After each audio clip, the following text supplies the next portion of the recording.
বাবরি মসজিদ কি কারণে ভেঙে দিছিল? ভারতবর্ষের মুসলমানের ইতিহাস ছিল। 500 বছর আগের কথা গানে গানে সবই বলিব। সম্রাট বাবরের একটি সেনাপতি ছিল। 1528 সালে মসজিদ নির্মাণ করিল। বাবরি মসজিদ নামে এই মসজিদটির নাম দিল।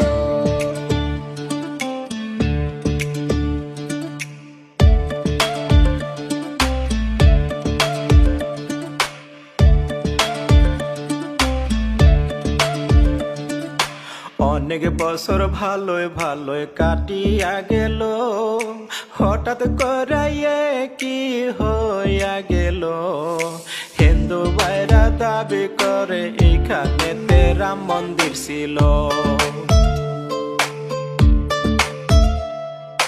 হিন্দু মুসলিমের মাঝে একটা বিভ্রান্ত সৃষ্টি হইল।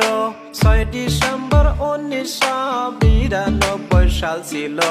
হিন্দু মুসলিম মিলে একটি আলোচনার মিটিং পাতিল।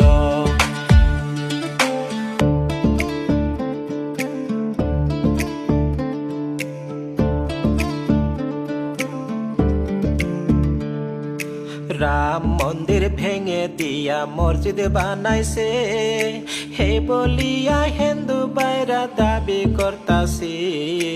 আলোচনার মাঝে দেখেন উত্তেজিত হইয়া গেল।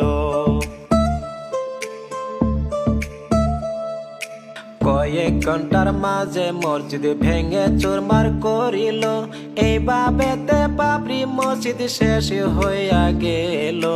আন্দোলনে সেইখানেতে অনেক মানুষ মারাও গেল।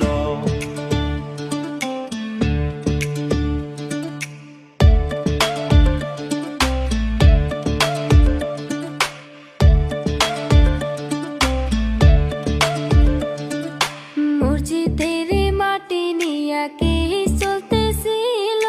2019 সালে সিদ্ধান্ত হইল। সুপ্রিম কোর্টের রায় দিল এইখানেতে মন্দির বানাইব।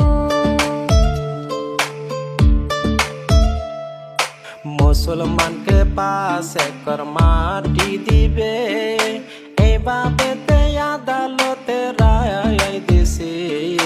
তারপরেতে পরিস্থিতি অনেকটাই নিয়ন্ত্রণ হয়েছে।